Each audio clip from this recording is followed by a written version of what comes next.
G'day, welcome to Matty's Workshop. After uploading this video for the tool making competition, I've had quite a few requests on how I made the dial and how it works.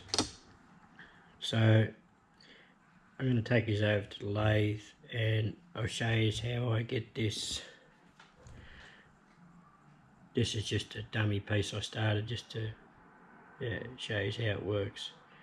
But as you can see, it's showing up clear there. Yep. So it for a primitive setup, it works extremely well. Okay, I've had some requests for how I done the dial on that boring head I made. So this is a setup I used. So at the back here I've got just a mag base clamp to the back of the lathe, a couple of rods. I've got a pointer going to this graph. Now this is the indexing plate off the indexing fixture I made. So I just made a hub to go on the handle here to take that plate.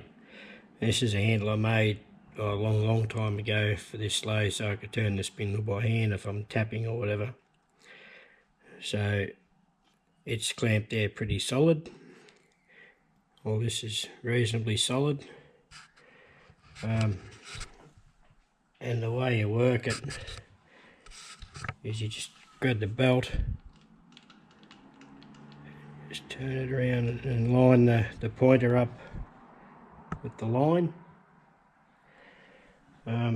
Come over here, got an indicator set up.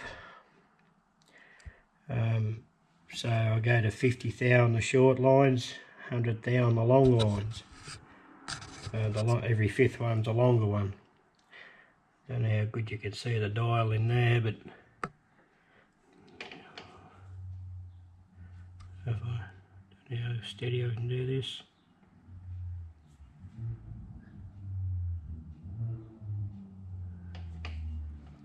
You bring it out,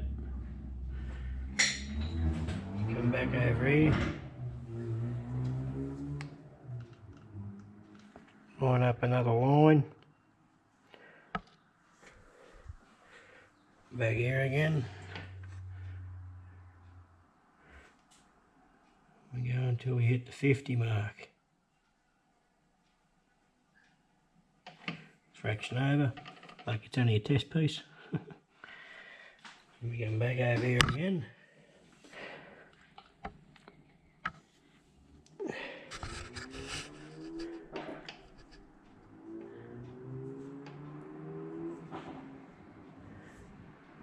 Just screw up another line on. Now we come up to the long line. Just gotta line it up spot on. Oh, close enough for this black duck. Then we go to 100.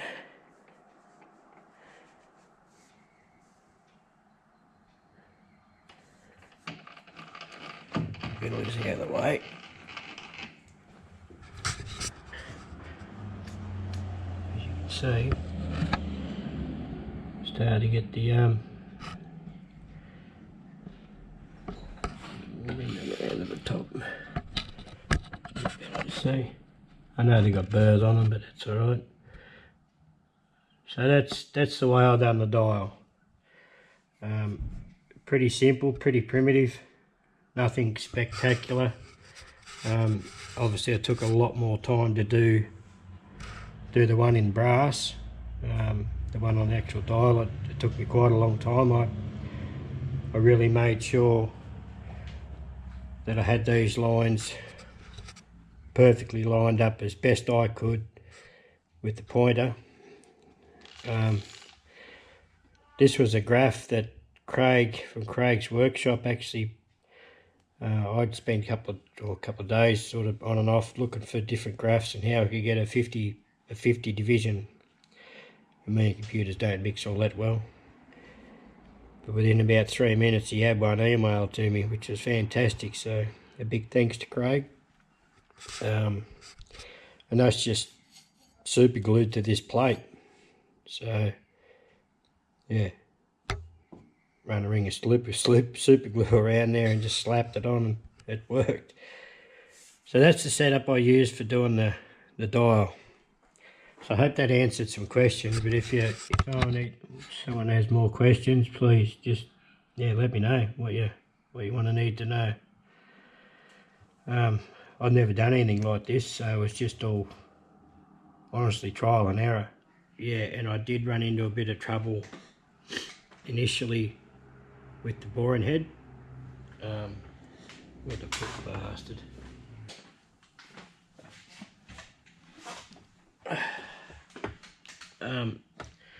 By the time it went through the ER32 collet,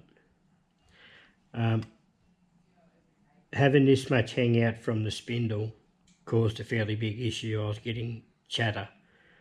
So I jumped online and just bought a single. Biggest I could get was 18mm, and this was 20. And this really shortened it right up. As you can see. So initially it was out here. Yeah, so I've gained 2 inches roughly. And that made all the difference.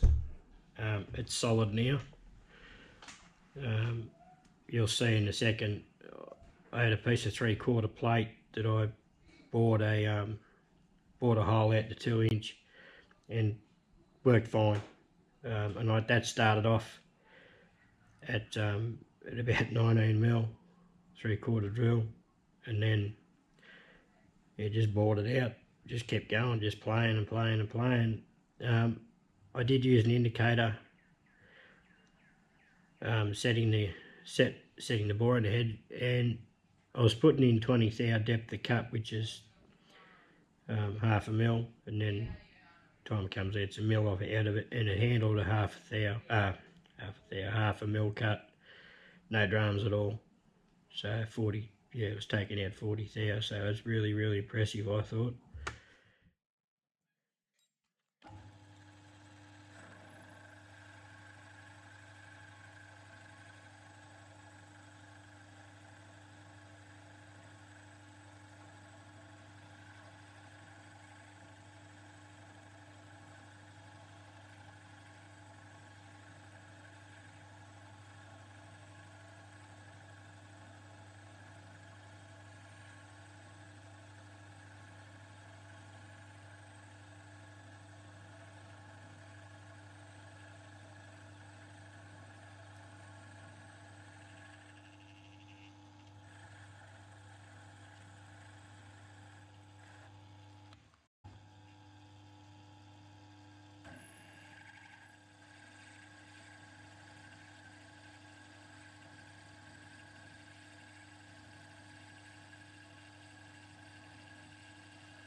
As you can see, it's a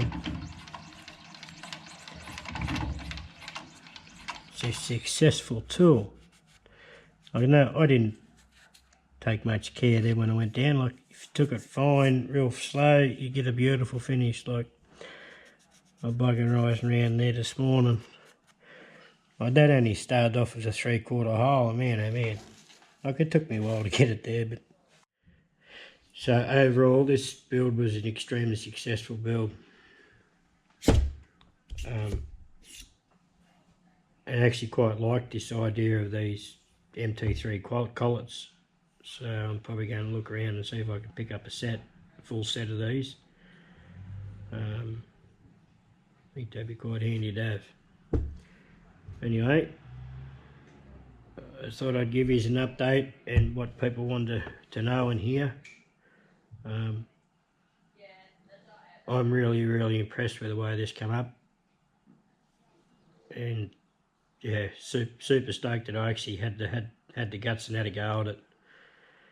So and being able to do dials now, increments on dials, that's going to make it, now I know, and I've got the ability to do it, and know how to do it. Well, it's a bit of a game changer for future projects. So anyway, I hope you've enjoyed this, and thanks for all the kind words and the great comments and thumbs up and the views, and yeah, and thanks again to Emma for putting this competition on, and Steve and all the guys who donated prizes for this tool making competition, TMC 2020. It's certainly a great thing to be a part of, and good luck to everybody who's entered.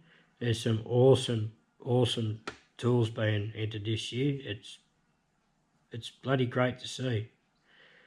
So anyway, there we go. Thanks guys, and I hope you enjoyed.